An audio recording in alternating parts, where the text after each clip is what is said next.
Our video today is about my 1 year living in the UK as a nurse. Yay! Bilis ng panahon, 1 year na pala. So when I came last year, I had lots of plans to do.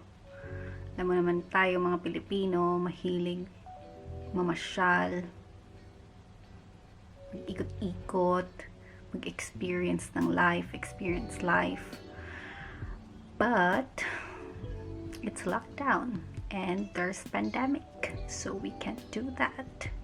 So before I start, make sure to subscribe to the channel and comment down below what are your interests. I'm just curious what you guys who watches my video likes.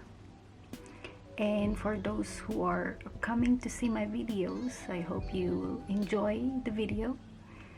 So I've thought of, actually I want it to be completely like speaking English, because I really want to practice being more articulate in speaking in English.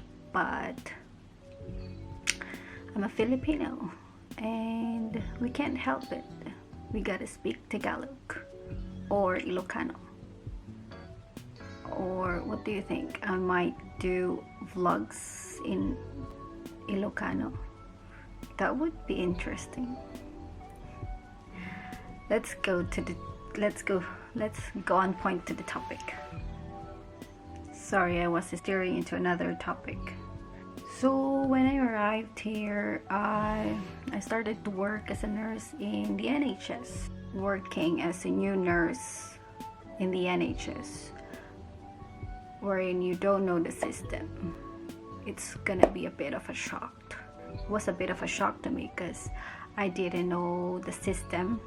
So one tip to you guys, in order for you to learn fast, ask questions all the time. Even it's the dumbest question you think, just ask, because there's no dumb question, especially if you are dealing with lives. And at the end of the day, you alone no one will save you. You are accountable in your own action, and it's your own responsibility. So work is hard compared to my previous one. I worked previously in Dubai. There's more personal care to be done here on top of the being a nurse, taking orders, doing the orders, giving the medications. And on top of that, you need to be hands-on to your patients, and you should know the plans of the patients. And yeah, eventually you'll get used to it. And while working, I experienced being bullied by seniors.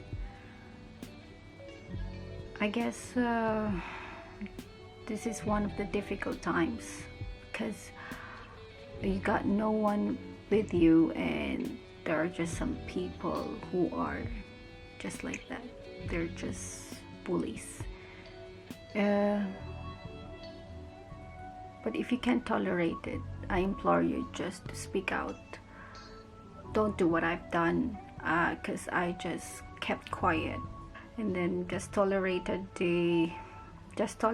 it until eventually just getting used to it.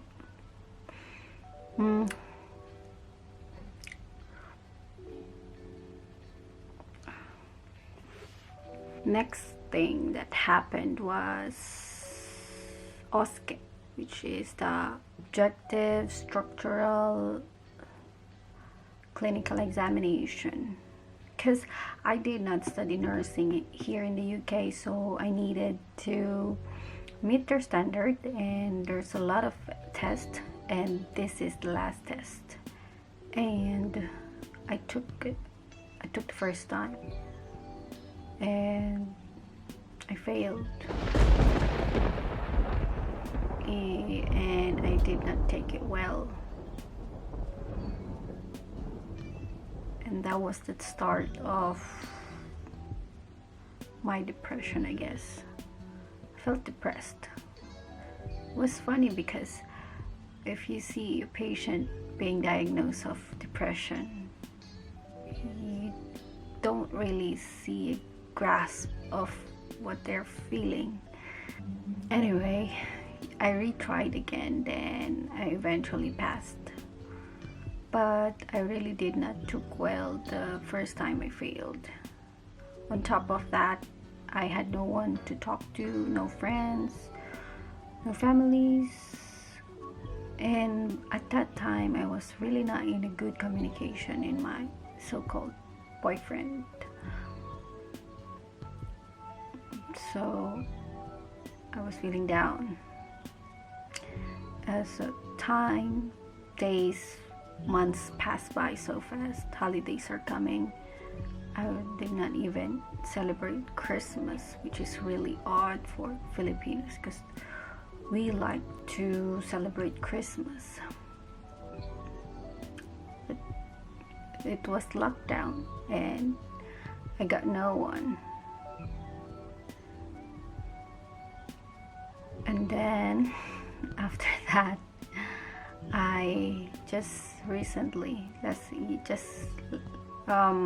just last month, I was infected with a virus. There is another video I made about that. I will just leave in the description down below. So to sum it up, year 2020 was pain in the year for me, but I guess it's worse than others. I'm just sharing my experience, right? So what did I learn? I learned that I'm a strong woman, resilient, but I'm still human and my mental health gone down. But I'm trying to live with it. I'm trying to cope, learning how to manage it. What will you never forget? I guess the pain that I felt being heartbroken again, because I thought that I would be handling it better, but I guess what they said was right. Every breakup is different, the intensity is different, the feeling is different, but that's life. Every ending is the start of a new beginning. Could be better. Do I regret coming in the UK? I guess after all the things that happened to me, all the experience that I've experienced, I'm still not regretting things because I'm looking at the long term. I know at the end of this venture, I continue and be consistent in bettering myself, I will gain something. And even if that something is just a little tiny bit, I do believe that I will be better than myself now. Best life lessons that you will cherish this year. Guess that as I've always said to myself before, that change is the only constant thing that is happening in this world. I really truly believe in that because everything might change. Friends might change your pathways, relationship get broken, you got a new job, people change, they forget you. That is why you should prioritize yourself first before others. You should focus on your self-development, self-growth. Then and only when you are better, you can be helpful to others. Then during this time of you developing yourself, then you will learn who are your real friends, who will stick with you through thick and thin. And eventually someone, the right person who is willing to commit to truly commit to you will eventually come. So that is it, guys. That's just a sum up of my year 2020. So let's face the new year with excitement and let's hope for bettering ourselves for the future. And things to ponder on this video is that even you're experiencing your downs, that's part of life. Just think of it that someone else is having it worse than you. And if you're experiencing your ups, be grateful. Then keep that in mind and keep that as your reminder to be more grateful, to have more gratitude in life. That is it, guys. Thank you for watching this video and see you in the next.